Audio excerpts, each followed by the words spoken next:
let's talk about DJ Reader signing with the Lions. Carlton Davis signs with the Patriots. So the $15 million that the Lions was going to pay for Carlton Davis, the Patriots exceeded it. They paid Carlton Davis at least 3 years, $60 million. So I knew the deal was going to be around $3. Kind of reason I knew these deals was going to be around $3 million. Max Crosby took 3 years. He around 27 years old. I think DJ Reader around 27, 28. I think Carlton Davis 27, 28. So I kind of knew them deals was going to kind of be 3 years.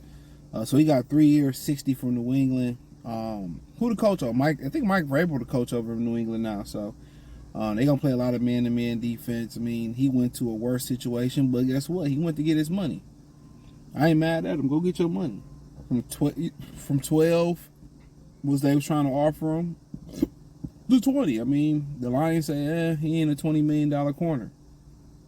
That's what they, I mean, and everybody, you know, has their own hierarchy or how they see him. He fit great in the defense, but the Lions got to go out there and get durability. No matter where you put a corner at, it's kind of some important things you need to know. You know, if you play a zone system, you get in a man-to-man corner, that's not smart. This is why free agency is crazy. The draft, you can do that. Like, we drafted Darius Slay. I don't know, I used this analogy in another video a while ago. We drafted Darius Slay. He was a man-to-man corner. People know he came out of community college, then went to Mississippi State. It was him and Jonathan Banks. Jonathan Banks was known as a great, you know, zone corner. Darius Slay was the man-to-man corner, right? He came in Detroit. He struggled early on to play zone. He eventually caught on the zone, and that was it. The reason he was able to catch on to it, he wasn't 5, 6, 7, 8 years into the league. You trying to teach an old dog new tricks. He was young enough to mold. That's why, for the most part, you want to build your team through the draft because they're young enough to mold through the draft. They're young enough to still teach new things to. You get a puppy, you can teach puppies new things, but if you see a dog that never been housebroken, it's damn near impossible to housebreak them a lot of the time, depending on the age and the breed.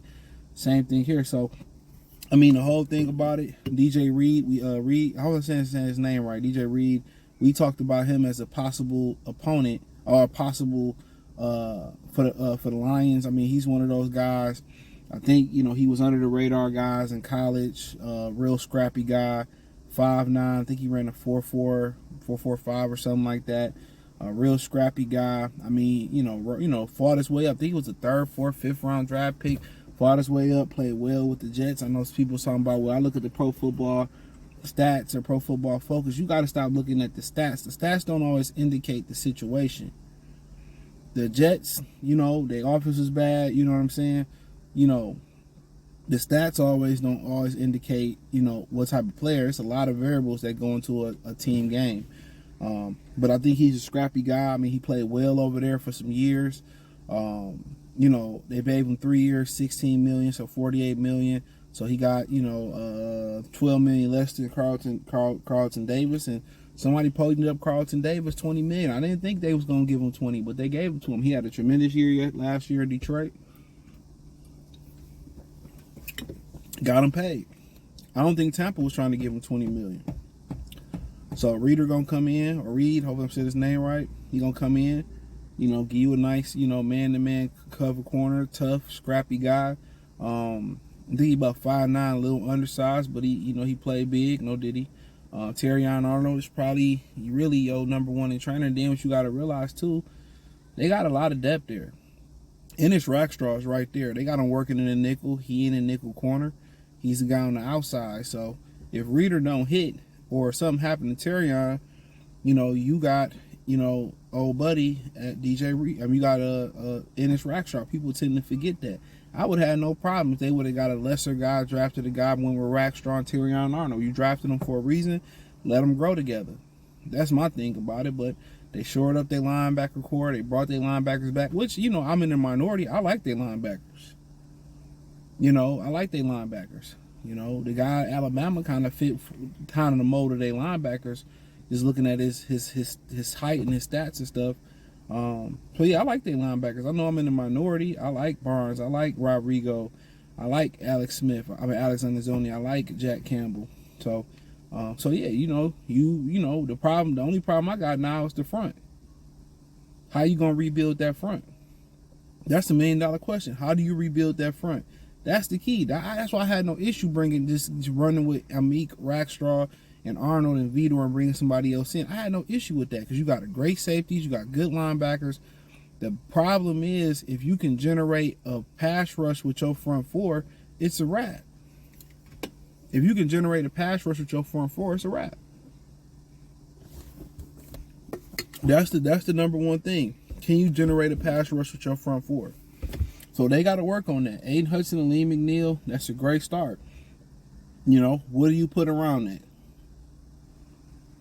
So, you know, there's rumors that they could be a team in on Josh Sweat. Perfect guy. I feel like, what was the brother name that played in Carolina last year that got traded to the Jet, that got put on the Giants? I like him a lot.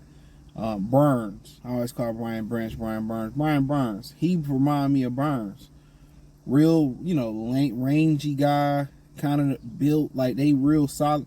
They built kind of lanky, but they strong. They got that bend.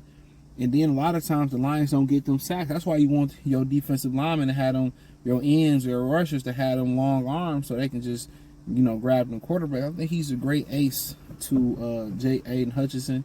But then there's still work to be done on the inside. Who can really push to collapse that pocket on the inside? Who can collapse that pocket on the inside? So you need somebody that can really collapse that pocket on the inside of that defense. They clouding on Makai Wingo. I mean, so be it. But hey, they need somebody that can really push that pocket. But getting I think I'm saying his name. Getting DJ Reed back. We talked about him already. His background. The guy that scrapped his way up. You know, played well. You know, talked about he didn't want to be with the Jets no more. A lot of dysfunction going on there. But yeah, he get his opportunity to be a top corner with the Lions. You know, played with Sauce, was good. People target him with Sauce. Him and Sauce held shit down. You know, I know Sauce from Detroit, so it's a good look. I think it's an upgrade. And they can add Josh Sweat to the mix. That's enough. So if you can end up getting, you know, DJ Reed and Josh Sweat, and you can go into, you know, and you can get, you know, go into the draft and playing with house money, they done enough. So, you know, he did some whittling and dealing. Got Reader for a cheaper price than Carlton Davis. Both physical, scrappy corners. Carlton go up to New England. Maybe part of a turnaround in New England. He went where the money at, but damn, I don't think too many brothers want to be up in Massachusetts. But but hey, thumbs up the video, share the video, subscribe to the channel, check out Detroit Lions Talk playlist, hit the link tree, find me on X, Instagram, Spotify, Anchor, Cash App, Venmo, PayPal, Amazon, Spotify, all that stuff in the description. Appreciate the love and support. Check out Detroit Lions Talk playlist. Peace.